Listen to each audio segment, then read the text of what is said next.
Bismillahirrahmanirrahim. Assalamualaikum warahmatullahi wabarakatuh. Alhamdulillahirabbil alamin. Puji dan syukur marilah terus kita sampaikan kepada Allah Subhanahu wa taala, karena tidak henti-hentinya Allah memberikan nikmat yang luar biasa kepada kita semua, sehingga dapat terus beraktivitas sebagaimana yang mungkin kita rencanakan.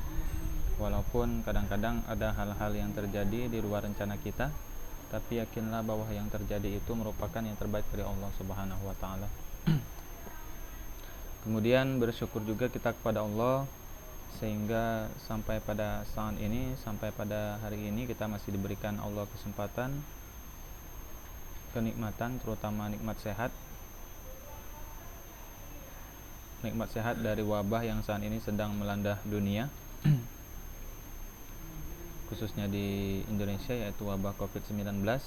Semoga kita terus terhindar dari wabah ini, dan apabila ada keluarga kita, teman-teman kita, ataupun sahabat kita yang terkena wabah ini, semoga segera diberikan Allah kesembuhan kepada mereka semua. Kemudian sholawat ring salam semoga terus tercurahkan kepada junjungan kita, suri tauladan kita, Nabi besar Nabi Muhammad sallallahu alaihi wasallam, dengan mengucapkan Allahumma sholli ala Sayyidina Muhammad wa ala ali Sayyidina Muhammad. Semoga tersampaikan juga kepada keluarga-keluarga beliau, sahabat-sahabatnya, serta pengikutnya yang setia hingga akhir zaman. Dan mudah-mudahan kita dan keluarga besar kita nantinya mendapatkan syafaat dari beliau di yaumul akhir nanti. Amin ya rabbal alamin. Baik, pada pertemuan kali ini kita akan melanjutkan kembali terkait dengan uji asumsi klasik, yaitu uji multikolinearitas. Model regresi berganda menyatakan bahwa tidak terjadi multikolinearitas.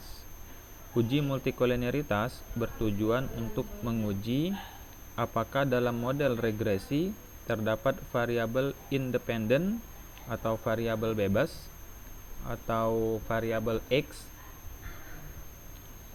yang merupakan fungsi dari variabel independen lainnya, atau apakah model regresi ditemukan korelasi yang tinggi antar variabel independen atau variabel bebas atau variabel penjelas atau variabel X gitu ya. Jika terjadi multikolinearitas, maka koefisien regresi variabel independen tidak dapat ditentukan atau digunakan atau tidak sesuai gitu ya. Sehingga begitu penting terkait dengan uji multikolinearitas ini. Pada kesempatan ini kita akan membahas dengan menggunakan software atau aplikasi atau perangkat lunak dari R gitu ya. Baik, langkah pertama kita akan membuat modelnya terlebih dahulu.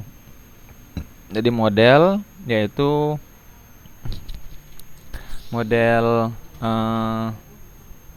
data pertumbuhan ekonomi, yaitu terkait dengan ekspor, impor, dan investasi terhadap pertumbuhan ekonomi gitu ya. Kemudian modelnya bisa kita lihat summary dari model VI gitu ya. Oke, sudah ada. Kemudian kalau kita untuk mencari VIF-nya, maka kita harus panggil dulu library car. Jika sudah, jika belum punya library car, maka dapat di install dulu package-nya. Jika belum ada, maka install package gitu ya. Nah, ini terserah, oke saja.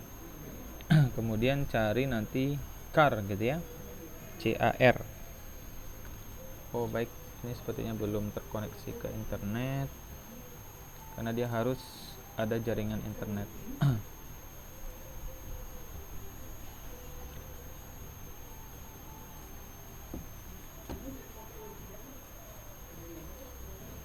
Oke, package gitu ya, install package.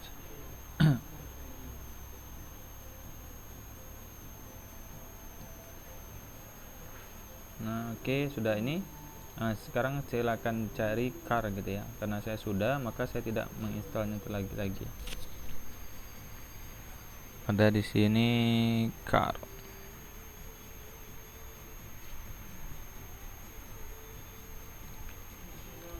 Oh, terlewat.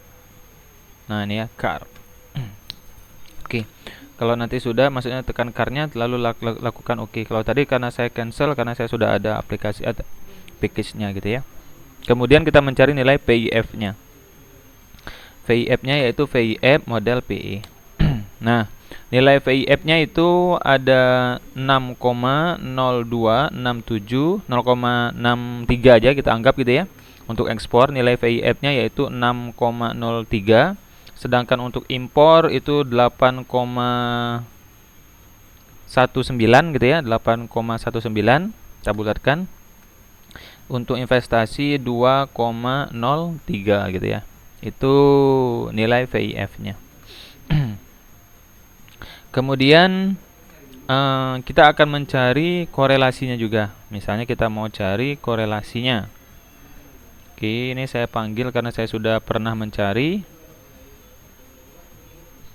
Oke, ini terkait korelasi antara ekspor dan impor, itu korelasinya lumayan besar antar variabel bebasnya, variabel independennya atau variabel X-nya gitu ya, 0,88, cukup besar gitu ya.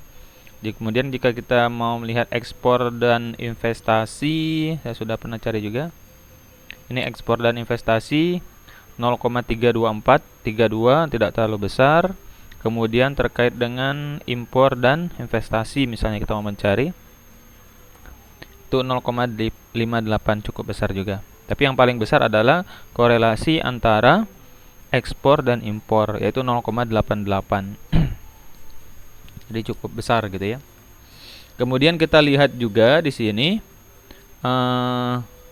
ada R-nya gitu ya, R square, adjusted R square-nya yaitu cukup besar, 0,9, malahan ya sangat besar gitu ya, 0,94. Sedangkan di sini ada variabel yang tidak signifikan, yaitu variabel nah ini yang tidak signifikan, yaitu variabel impor gitu ya. Nilainya melebihi nilai P value-nya itu melebihi 0,05 gitu ya, sehingga dia tidak signifikan.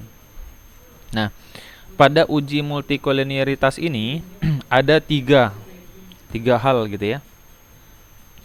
Jadi ada yang pertama itu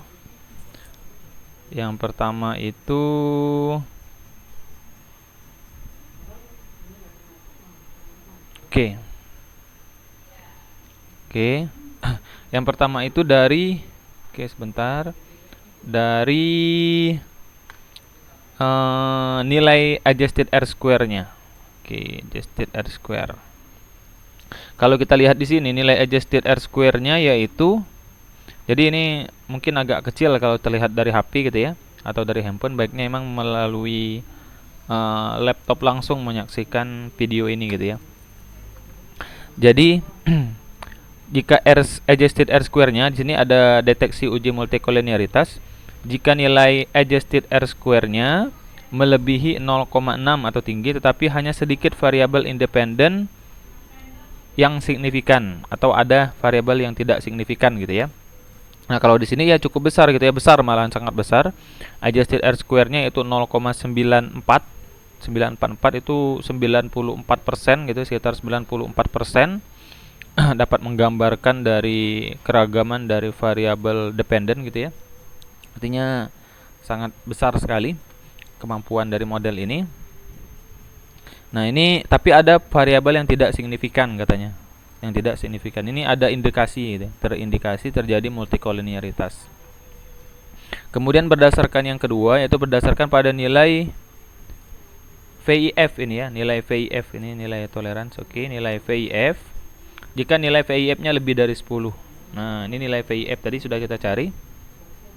Jadi nilai VIF ini di sini ada yang 6,0203 gitu ya, kita bulatkan. Ini 8,19, kemudian 2,03. Memang tidak ada yang melebihi angka 10, tapi di PIF pada variabel impor itu mendekati angka 10, yaitu 8 gitu ya. Sehingga mungkin tidak terjadi multikoliniaritas gitu ya, tapi hampir mendekati angka 10 gitu ya. Kemudian kriteria yang ketiga yaitu korelasi antar variabel independen melebihi 0,6 atau tinggi gitu ya. Nah, kalau kita lihat di sini korelasi antar variabel independennya seperti di sini ekspor dan impor gitu ya, itu cukup tinggi nilai korelasinya, itu melebihi 0,6. Ini sini 0,88 melebihi 0,60 gitu ya, sehingga cukup besar. Sehingga mungkin terindikasi terjadi multikoliniaritas. Walaupun di sini ada ekspor dan investasi itu cukup kecil 0,32 dan korelasi antara impor dan investasi juga cukup kecil yaitu 0,58 walaupun ya mendekati 0,60 juga gitu ya, 0,60 sehingga terindikasi terjadinya multikoliniaritas. Jadi berdasarkan dari 3 kriteria ini, yaitu kriteria yang pertama tadi terkait dengan nilai adjusted R-square-nya cukup besar tetapi ada variabel independen yang tidak signifikan gitu ya, tapi hanya sedikit variabel independen yang signifikan, terindikasi terjadinya multikoliniaritas. Kemudian berdasarkan nilai VIF yang melebihi angka 10 walaupun tidak ada yang tidak ada yang melebihi angka 10, tapi ada satu yang tadi yang terkait dengan variabel impor itu 8 gitu ya, 8 lebih sehingga mendekati angka 10 sebetulnya walaupun tidak terjadi multikoliniaritas. Kemudian kriteria yang ketiga ataupun dengan cara yang ketiga korelasi antar variabel independen itu melebihi 0,60 atau tinggi gitu ya. Tadi korelasi antara impor dan ekspor atau ekspor dan impor itu 0,88 sehingga cukup tinggi sehingga terjadi multikoliniaritas. Maka model regresi linear ini dapat kita simpulkan bahwa terindikasi terjadinya multikoliniaritas. Baik, saya rasa demikian. Semoga bermanfaat, semoga berkah, semoga dapat dipahami dengan baik. Semoga apa yang kita lakukan diberkahi oleh Allah, apa yang kita kerjakan dirahmati oleh Allah dan dijadikan Allah sebagai alasan untuk memasukkan kita di surga firdausnya nanti. Amin ya rabbal alamin. Baik, saya mohon maaf yang sebesar-besarnya jika terdapat kesalahan dan kehilapan, dan kepada Allah kita mohon ampun sama-sama. Astaghfirullahalazim, astaghfirullahalazim, astaghfirullahalazim. Kita tutup dengan hamdalah. Alhamdulillahirabbil alamin. Assalamualaikum warahmatullahi wabarakatuh.